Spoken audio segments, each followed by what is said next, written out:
Good morning, dear students. Here Andeep.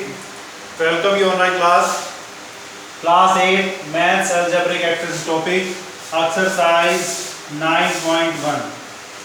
अब first question के अंदर हमारे पास बिल्कुल इस टोटल एक्सरसाइज के अंदर 4 क्वेश्चंस हैं। 4 क्वेश्चंस बिल्कुल इजी हैं।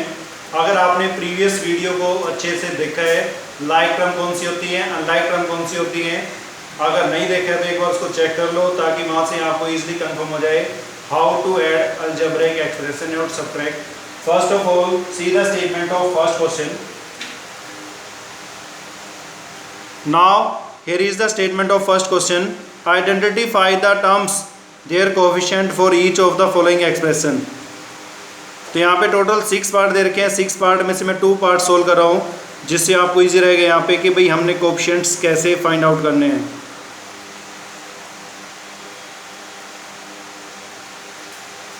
अब यहाँ पे सोल्व करें हम कोएफिशिएंट, पहले टर्म्स चेक करनी है।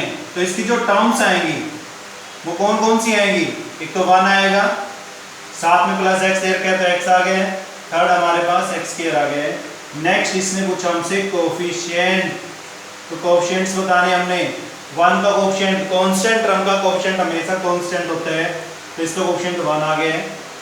एक्स का कोएफिशिएंट बताना है यहाँ पे, तो एक्स का कोएफिशिएंट मींस इसके ऊपर एक्स के ऊपर हाथ रखेंगे तो यहाँ पे कोई भी वैल्यू नहीं बचती, जहाँ पे कोई वैल्यू नहीं है मींस वहाँ पे 1 मल्टीप्लाई में है तो इसका कोएफिशिएंट क्या आ जाएगा 1। ऐसे ही एक्स स्क्वायर के ऊपर हाथ रखो, कुछ भी वैल्यू नहीं बचती मींस इसका कोएफिशिएंट वहाँ पे 1 है। जिस भी अलजेब्राइक एक्सप्रेशन के साथ कोई भी न्यूमेरिकल वैल्यू नहीं है समझो वहाँ पे 1 है, तो यहाँ पे एक्स स्क्वायर का जो कोएफिशिएंट आएगा वो कितना आ जाएगा 1 आ जाएगा। तो ये था हमारे पास सेकंड पार्ट। अब इसी का हम सोल्व करते हैं फिफ्थ पार्ट के अंदर दे रखा है x/2 plus y/2 minus xy। सबसे पहले यहाँ पे इसकी टर्म्स को हम सेपरेट करते हैं। टर्म्स कौन कौन सी इसके अंदर? x/2 y/2 minus xy। हम प्लस के साथ में कोई भी सिंबल यूज नहीं कर रहे हैं तो मैंने यहाँ पे सिंबल्स नेगेटिव का यूज किया है। अब इसके साथ यानी x पे हाथ रखो, 2 नीचे आता है, ऊपर कोई वैल्यू साथ में इसके नहीं आती, और मैंने आपको बताया था जिसके साथ में कोई वैल्यू नहीं आती यानी x/2 का जो कोएफिशिएंट आएगा वो क्या आएगा यहाँ पे 1/2, यानी x/2 दे रखा था, x पे हाथ रखेंगे 2 नीचे बचाइए बट साथ में क्या आ जाएगा 1। ऐसे ही y/2 का कोएफिशिएंट जो है कितना आएगा 1/2 और माइनस xy का जो कोएफिशिएंट आएगा -1। तो ये था हमारे पास question number 1। Now see the statement of question number 2। Question number 2 में बिल्कुल इजी यहाँ पे दे रखा है, इसके अंदर दे रखा है classify the following polynomial as monomial, binomial, trinomial, which polynomials do not fit in any of these 3 categories. अब जो कैटेगरी में इनमें फिट नहीं होती है वो पोलिनोमियल बन जाएगी। अब इसमें जैसे x प्लस वाई यानी डबल टर्म दे रखी है तो बाइनोमियल आएगी। x plus x square plus x cube plus x4 यानी 3 टर्म से ज़्यादा आ गई हैं तो इसको हम पॉलिनोमियल बोल देंगे। x plus Y plus 5x ये यहाँ पे trinomial. 2y minus 3y square binomial. 2y minus 3y square plus 4y cube trinomial.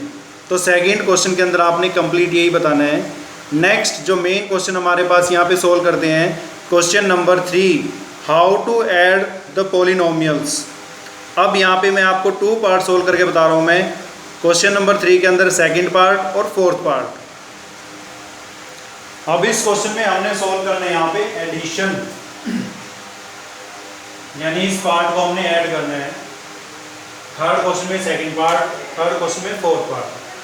अब यहाँ पे इसमें ऐड करने का मैंने आपको सिंपल सा लॉजिक बताया है कि लाइक टर्म, अगर आपको लाइक टर्म की डेफिनेशन पता है कि लाइक टर्म होती क्या है तो आपका ये चैप्टर बिल्कुल इजी है।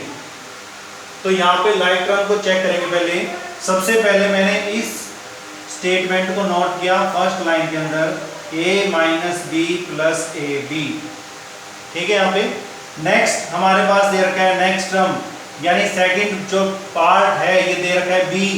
अब b यहाँ पे जिसके साथ कोई साइन नहीं होता मीन्स वो प्लस का होता है, अब इसके साथ में फर्स्ट लाइन के अंदर सी नहीं है तो इसको अलग फेंक दो साइड में, minus C plus B C. ये सेकंड लाइन हो गई है, ये फर्स्ट लाइन आ गई है। अब थर्ड लाइन को उठाते हैं, यहाँ पे क्या दे रखा है, प्लस सी। नेक्स्ट में क्या है, माइनस ए, ये तो यहाँ पे दे रखा था फर्स्ट लाइन में। अब सेकंड लाइन को छोड़ देंगे, थर्ड लाइन में लिखेंगे यहाँ पे माइनस ए, और लास्ट में क्या लिखेंगे, ए सी। तो यहाँ पे फिर हमने क्या करना है, सिंप्लीफाई करना है। ए ये पॉजिटिव दे रखा है, नेगेटिव दे रखा है, कैंसिल हो गया यानी ये जीरो आ गया। लाइक टर्म तो एच आ गई है, बट जो कोफिशिएंट था वो सब्ट्रैक्ट कर दिया। यहाँ पे कोफिशिएंट 1 है, यहाँ पे 1 है, ये 1 दे रखा है, ये 1 दे रखा है, 1 दे रखा है। तो यानी इसमें कैंसिल करोगे तो ये भी 0 बी आ जाएगा। यहाँ पे क्या बच गया, ए बी। यहाँ पे क्या आ गया, 0 सी। यहाँ पे क्या आ गया, 1 बी सी। यहाँ पे क्या आ गया, 1 ए सी। यानी इसमें जो आंसर आएगा हमारे पास वो क्या आएगा, A B plus B C plus A C. तो ये हमारे पास आंसर आएगा जो हमने सोल्व करना है लाइक टर्म के अकॉर्डिंग। अब इसी के साथ मैंने यहाँ पे नोट किया हुआ है स्टेटमेंट 4 क्वेश्चन में। फर्स्ट में दे रखे स्टेटमेंट ये, यानी L square plus M square. Second line में यूज करेंगे स्टेटमेंट को M square plus N square. Third line में यूज करेंगे N square plus L square.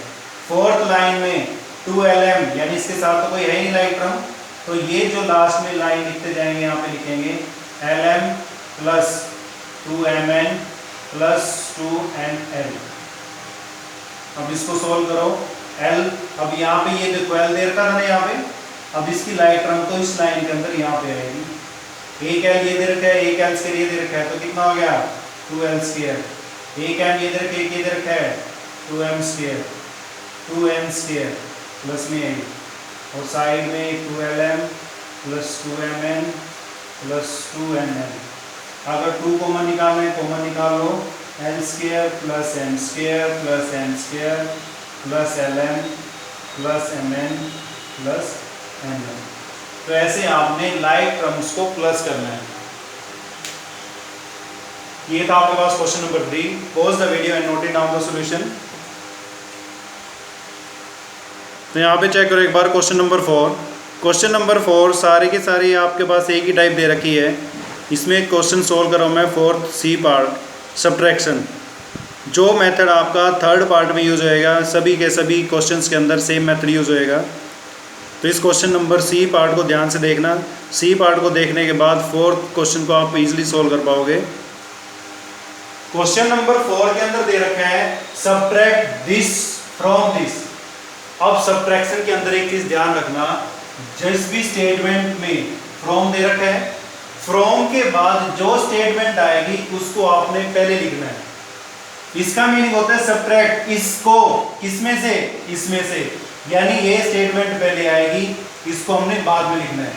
सबसे पहले हम इसको लिखते हैं यहाँ पे 18 minus 3p minus 11q plus 5pq minus 2pq square plus 5p square q। आगे यहाँ पे अब आपने इनमें से लाइक टर्म्स निकालनी है। जो लाइक टर्म है जहां पे उसी के नीचे लिखनी है आपने। जैसे p स्क्वायर q दे रखा है तो चेक करो p स्क्वायर q यहाँ पे दे रखा है, तो इसी के नीचे लिखेंगे plus 4p square q। Next क्या दे रखा है minus 3pq minus 3pq। Next दे रखा है plus 5pq square minus 8p plus 7q minus 10। अब यहाँ पे एक चीज आपने ध्यान रखनी है, जब भी मान लो 18 में से हमने 7 माइनस करना है तो यहाँ पे माइनस साइन करते हो नहीं करते हो, यानी जो यहाँ पे पॉजिटिव साइन होता था स्टेटमेंट में आता है सब्ट्रैक्ट 18 फ्रॉम 20। भाई 20 में से 18 को माइनस करना है तो आप लिखते हो 20 माइनस 18। यहाँ इसने माइनस का साइन तो लगाया था, आप अपनी तरफ से लगाते हो, क्यों? क्योंकि ये सब्ट्रैक्शन कर रहे हैं यहाँ पे। तो हमने क्या करना है यहाँ पे, इनके साइन सभी के अपोजिट कर देने हैं, सिर्फ नीचे वाली लाइन के, क्योंकि हम नीचे वाली लाइन को सब्ट्रैक्शन कर रहे हैं। यहाँ पे ये माइनस था तो प्लस हो जाएगा, ये माइनस था ये प्लस हो जाएगा, ये प्लस था माइनस, ये माइनस था प्लस हो जाएगा, ये माइनस हो जाएगा, ये माइनस हो जाएगा। अब हम इसके ये साइन को भूल जाएंगे क्या थे क्या नहीं थे, हमने याद रखना है ये, यानी ये हमारे पास प्लस का 10 है और ये प्लस का 18, तो कितना हो गया 28, ये प्लस का 8 है और ये माइनस का 3, यानी p तो ऐसे कैसे आएगा, लाइक टर्म दे रखी है तो कोफिशिएंट्स का हमने करना है सॉल्यूशन, तो प्लस का 8 माइनस का 3 तो कितना आ गया प्लस 5p, ये माइनस हमें पता है कि माइनस में वैल्यू प्लस होती है बट साइन हमारा नेगेटिव रहता है। फॉर एग्जांपल 4 समोसे रखे हैं, 4 समोसे एक साइड में रखे हैं, अगर उन वे की पैकेट में डालोगे तो क्या आएगा 8, यानी कैटेगरी सेम रहेगी। क्लियर, साइन वैल्यू हमारी ऐड होगी बट कैटेगरी सेम रहेगी यहाँ पे। अब इसमें हमारे पास क्या आता है, ये प्लस ये लिख लें यहाँ पे, कितना आएगा 18q प्लस 8pq, ये माइनस 7pq स्क्वायर और ये कितना आ जाएगा प्लस में 1p स्क्वायर क्यूब, यानी वेरिएबल के जो कोफिशिएंट्स थे, कोफिशिएंट हमारे पास चेंज होंगे बट जो वेरिएबल वैल्यू दे रखी है वो सेम रहेंगी लाइक टर्म्स के अंदर। नहीं तो स्टूडेंट यहाँ पे क्या करेंगे p2 p4 और q स्क्वायर कर देंगे, वो गलत हो जाएगा। एडिशन और सब्ट्रैक्शन के अंदर हमारे पास जो लाइक टर्म्स के वेरिएबल एक्सप्रेशन होते हैं वो सेम रहते हैं, कोफिशिएंट्स को हम प्लस माइनस करते हैं। तो ये थी हमारे पास exercise 9.1। So subscribe this link to get more videos about this class. So dear students, thank you and have a nice day.